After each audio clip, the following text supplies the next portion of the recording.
কুল্লু মাউলুদিন ইউলাদু আলাল ফিতরা, প্রত্যেকটা শিশু মুসলমান হয়ে মুসলমান হওয়ার যোগ্যতা নিয়ে জন্মগ্রহণ করে। পরবর্তীতে তার মা যেই ধর্মের হয় সেই ধর্মের কথা শিক্ষা দিয়ে তাদেরকে সেই ধর্মের ফলোয়ার্স বানায়া ফেলে। খ্রিস্টান মা যদি হয় তার ছেলে এবং মেয়েকে খ্রিস্টান নীতি নিয়ম নীতিমালা তাদেরকে শিখায়া একটা পারফেক্ট খ্রিস্টান বানায়া ফেলে। ইহুদি মা যদি হয় তার ছেলে মেয়েকে ইহুদির ধর্মের নিয়ম কানুন শেখায়া তারা ইহুদি বানায়া ফেলে। মূর্তি পূজক যদি কোনো মা হয়, কোন হিন্দু যদি মা হয় তার ছেলে মেয়েরে হিন্দু ধর্মের সকল বিষয় শিক্ষা দিয়ে তারে পারফেক্ট হিন্দু বানায় ফেলে। কিন্তু হাজার আফসোস আমাদের মুসলমানের ঘরে জন্ম নেওয়ার পরেও একজন মুসলমান মা তার ছেলে মেয়েকে মুসলমানি ধরিয়া রাখার মতো জ্ঞানটা দিতে পারে না। তাদের গুলা ঠিকই হয়, কিন্তু আমাদের মুসলমানের ঘরে জন্ম নিয়া যারা নামাজ পড়ে না, বিধর্মী, তাদের মতো আমাদের ছেলে মেয়েরা বেনামাজি হয়ে যায়। তারাও যেমন মদ খায়, আমাদের ছেলে মেয়েরা মদ খাওয়া আরম্ভ করে। কারণ ছোট সময় তার মার কুলটা এটা ছিল পৃথিবীর ফার্স্ট। আপনার মার কুল হলো এটা একটা স্কুল, এটা একটা কলেজ, এটা একটা ইউনিভার্সিটি।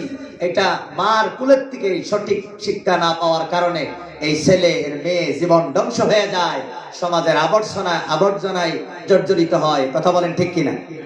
আল্লাহ রাসূল বলেন, মুরু আওলাদাকুম বিসসালাহ ওয়া হুম আবনাউ সাবঈ সিনিন। 7 বছর হইলেই তোমাদের ছেলে মেয়েদেরকে নামাজের তাকিদ দাও। আপনারা বলেন 7 বছরের বয়সের আগে আগে এই সন্তানটা মার কাছে বেশি থাকে না বাবার কাছে বেশি থাকে? মা 90% সময় এই ছেলে মেয়েকে শিক্ষা দেয়, বাবা কিন্তু 90% সময় বাহিরেই থাকে। কথা বলেন ঠিক কিনা? 7 বছরের বয়সে তুমি নামাজ পড়ার জন্য আদেশ করো, না শিখাই আদেশ করা যাবে না শেখানো লাগবে? বলেন। শেখানোর পরে আপনি তো অর্ডার করতে পারবেন যে তুমি নামাজ পড়ো। এখন 7 বছরের আগেই নামাজ যিনি শিক্ষা দিবেন তিনি বাবা না মা? ভালো করে বলেন। ডেফিনেটলি মা হবে। এখন মা যদি নামাজ পড়ে না, মা যদি রোজা করে না, মা যদি পর্দা প্রশিদা করে না, তাহলে এই মার গর্তে এই ছেলে মেয়ে কিভাবে নামাজি হবে? কমপ্লিট কোনোদিন নামাজি হতে পারবে না। এই ছেলে মেয়ে বেনামাজি হয়ে তার ঈমান ধ্বংস করে কবরে যাবে। কথা বলেন ঠিক কিনা? আমার বাবারা, আমার ভাইয়েরা, এই জন্য আল্লাহ তাবারক তাআলা নারীদেরকে যে সংসারের দায়িত্ব দিয়েছে 4টি, এই 4টি দায়িত্ব কমপ্লিটলি বোঝার জন্য বানাত মাদ্রাসা ছাড়া আর কোনো উপায় নাই। বানাত মাদ্রাসা এই 4টি দায়িত্ব: 1 নম্বর, একটা মেয়ে প্রতি মাসে 7 দিন বা 8 দিন যে প্রাকৃতিক নিয়মে একটা সমস্যার সম্মুখীন হয়, কষ্ট অনুভব করে, এটা কি কোনো পুরুষে করতে পারে বলেন? তখন এই সমস্যা চলাকালীন সময় একটা নারী বন্ধের মধ্যে গিয়ে কোদাল মারা বেশি সুবিধাজনক না ঘরের ভিতরে থাকা সুবিধাজনক বলেন? এই জন্য আল্লাহ তাআলা বলে ওয়াকারনা ফি বুয়ুতিকুন্না। এখন নারীরা যদি ঘরের ভিতরে থাকিয়া অভ্যাস না হয়, এ ঘরের ভিতরে থাকবে না বাহিরে খালি যাইবে বলেন? অনেক স্কুল আছে দেখবেন, স্কুলের মধ্যে গিয়া ক্লাস না কইরা ক্লাসের স্কুলের ভিতরে থাকে না, বাহিরে খালি ঘুরে। কারণ কি? তার অভ্যাস নাই, বাহিরে বুঝা তার জীবন করছে। কথা বলেন ঠিক কিনা? এই জন্যই 2 নম্বর দায়িত্ব আল্লাহ তাআলা দিলেন, পেটের সন্তান রাখার দায়িত্ব একমাত্র নারীদের, কোন পুরুষে এই কাজ করতে পারে না। আর সন্তান পেটে রাখিয়া একটা নারী ঘরের ভিতরে থাকা বেশি সুবিধাজনক না কয়েরির মধ্যে গিয়া পাত্তর ভাঙ্গা বেশি সুবিধাজনক বলেন? ঘরের ভিতরে থাকা সুবিধাজনক। এই জন্য আল্লাহ বলে তোমরা ঘরের ভিতরে থাকো, আর ঘরের ভিতরে থাকার অভ্যাসটাই বানাত মাদ্রাসা থেকে হয়। কথা বলেন ঠিক কিনা? 3 নম্বর, নারী সন্তান দুনিয়াত আসার সময় নারীদের যেই পজিশন, যেই সিচুয়েশন হয়, এই অবস্থায় নারীরা ঘরের ভিতরে বেশি নিরাপদ না সংসদ ভবনে বেশি নিরাপদ বলেন? ঘরের ভিতরেই নিরাপদ। এই জন্য আল্লাহ তাআলা বলেন যিনি এই নারীদেরকে সৃষ্টি করেছেন উনি বলতেছেন ঘরের ভিতরে থাকো। ঘরের ভিতরে না থাকলে তোমাদের মান সম্মান ইজ্জত রক্ষা হবে না। সন্তানকে দুধ পান করানোর দায়িত্ব কাদের বলেন? একমাত্র মার। এই দুধ খাওয়ানোর দায়িত্বটা ঘরের ভিতরে বেশি সুবিধাজনক না পথের মধ্যে বসে বসে সুবিধাজনক বলেন? ঘরের ভিতরে সুবিধাজনক। এই জন্য আল্লাহ তাআলা বলে ঘরের ভিতরেই তোমরা থাকো। এই জন্য এই বানাত মাদ্রাসা কায়েম করা হয়েছে, যেন এই বানাত মাদ্রাসার মধ্যে মা যেন ইসলামী শিক্ষায় শিক্ষিত হতে পারে, প্লাস জেনারেল শিক্ষাও এখানে দেওয়া হয়। জেনারেল শিক্ষা প্লাস অ্যারাবিক শিক্ষা। আপনার ধর্মীয় শিক্ষা এই জায়গার মধ্যে দেওয়া হয়, যাতে একজন মা তার ছেলে তার মেয়েকে জেনারেল প্লাস আরবি শিক্ষা দিয়ে তাদের মাই যাতে এই হালটা করে তার ছেলে এবং মেয়েকে ইমানদার বানিয়ে যাতে যাইতে পারে। এই জন্যই বানাত মাদ্রাসা অত্যন্ত জরুরি। বানাত মাদ্রাসা কতটুকু জরুরি শোনেন।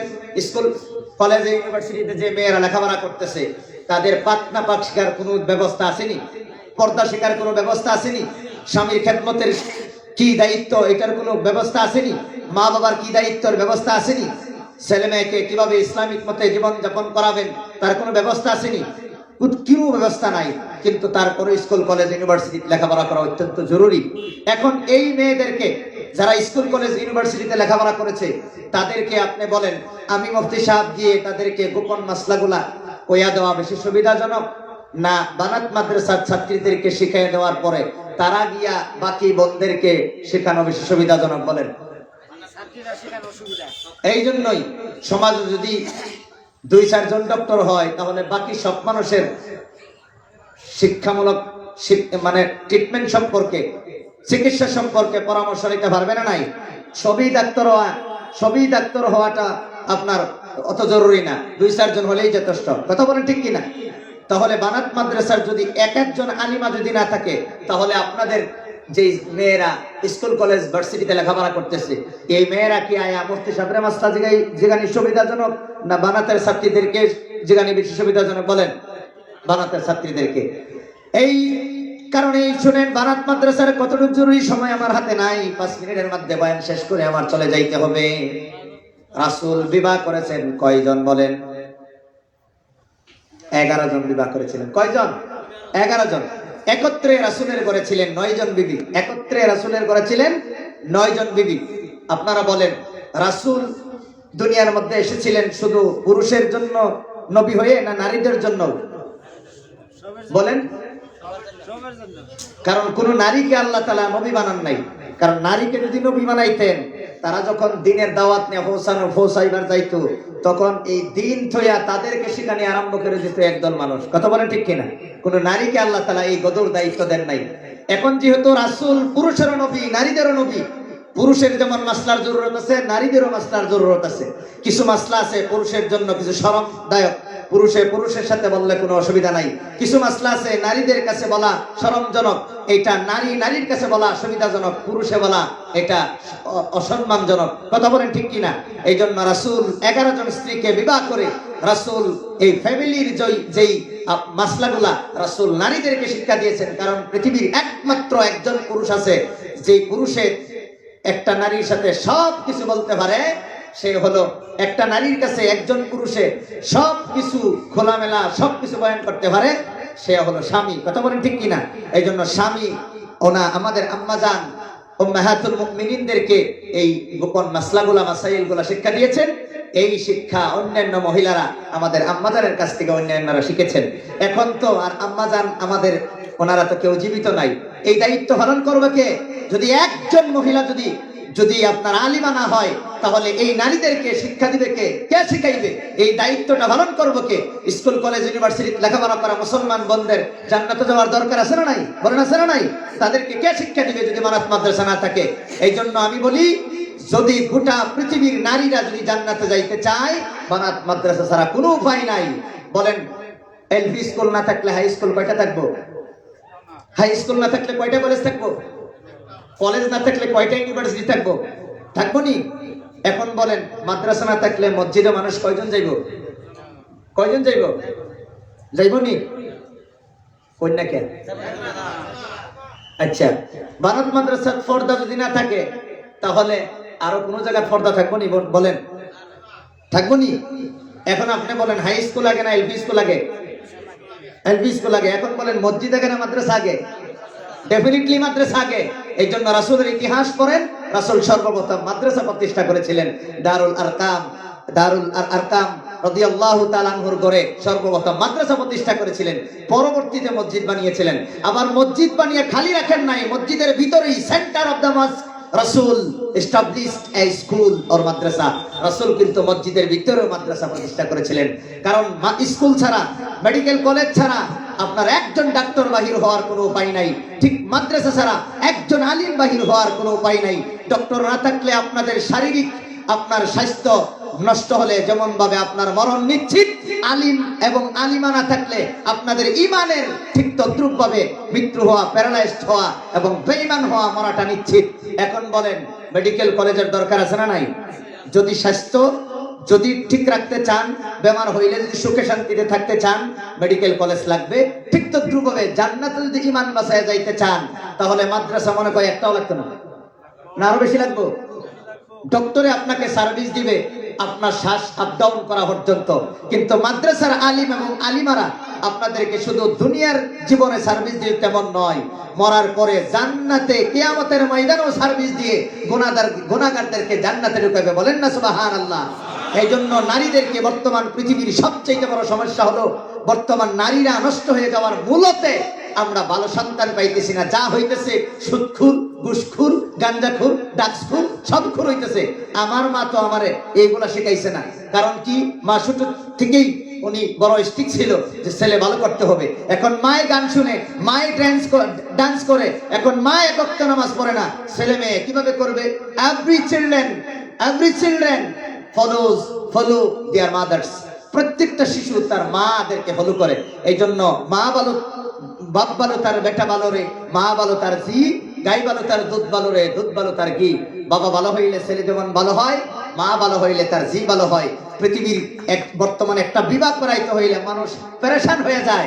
ভালো একটা নারী, ভালো একটা মেয়ে লাগে, কিন্তু ভালো মেয়ে বানানোর জন্য কারো আকর্ষণ নাই, কারো চেষ্টা নাই, কারো প্রচেষ্টা নাই।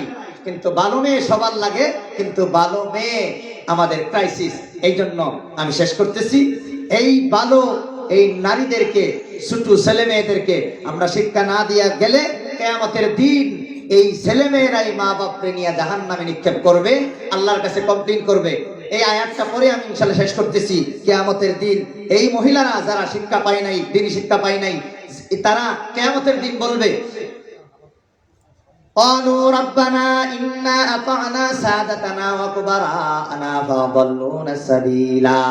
আল্লাহ গো রব্বুল আলামিন, আমরা আমাদের বড়দেরকে ফলো করেছিলাম, মা বাবা, দাদা দাদি, নানা নানি, আত্মীয় স্বজন, বড়দেরকে, নেতাদেরকে আমরা ফলো করেছিলাম। তারা আমাদেরকে মিসলিড আজ, তারা আমাদেরকে ধ্বংস করেছে, নষ্ট করেছে। তারা আমাদেরকে সিধা রাস্তার থেকে অন্য রাস্তায় সরায় নিয়ে গেছে। তারা আমাদেরকে জান্নাতের রাস্তা দেখাই নাই। আজকে আমার সামনে আযাব, আল্লাহ এই আযাব আমার চোখে দেখতাম না যদি আমার মা বাবা আমার ছোট সময় শিক্ষা দিত। আমার কোনো সার্টিফিকেটের অভাব নাই আল্লাহ, ম্যাট্রিকের certificate, higher secondary degree, master degree, MA, PhD সব কিছুর সার্টিফিকেট আমার বাবা আমারে দিছে। কিন্তু আজকে জাহান্নামের আগুন বাঁচার, বাচ্চা জান্নাতে যাওয়ার সার্টিফিকেট আমার বাবা আমারে দেয় নাই। আমার জীবন ধ্বংস করে দিয়েছে বাবা। রব্বানা আতিহিম দিফাইনি মিনাল আযাব। আল্লাহ তুমি ডাবল টুর্নামেন্ট, তুমি ডাবল আযাব এই আমার গার্জিয়ানকে তুমি দেও। ওয়াল্লানহুম লাআনান কাবীরা, আর বেশি বেশি লানত আল্লাহ তুমি আমার মা বাপকে করো। যেই মা এবং বাবা মাথার গাম্বা ফলায়া সারাটা দিন ছেলে মেয়ের জন্য কষ্ট করে, সেই ছেলে মেয়ে will complain against their parents. তার মা বাবার বিরুদ্ধে সেই ছেলে মেয়ে কমপ্লেইন করবে। এই জন্য ছেলে মেয়ে যদি কমপ্লেইন করার থেকে যদি বাঁচতে চান, একটা মেয়ে যদি নষ্ট হয় তার বাবা জাহান্নামে যাবে, এক মেয়ে যদি নষ্ট হয় তার স্বামী জাহান্নামে যাবে, এক মেয়ে যদি নষ্ট হয় তার ভাই জাহান্নামে যাবে, একজন মেয়ে যদি নষ্ট হয় তাহলে তার ছেলে জাহান্নামে যাবে। জান্নাতে যাওয়ার মূল কারিগর হলো মহিলা। এই জন্যই মহিলাদেরকে আমাদেরকে ইসলামী শিক্ষা না দিয়া কোনো উপায় নাই, কারণ এরাই তো সমাজের সব কিছু বর্তমান নির্ধারণ করে। কথা বলেন ঠিক কিনা?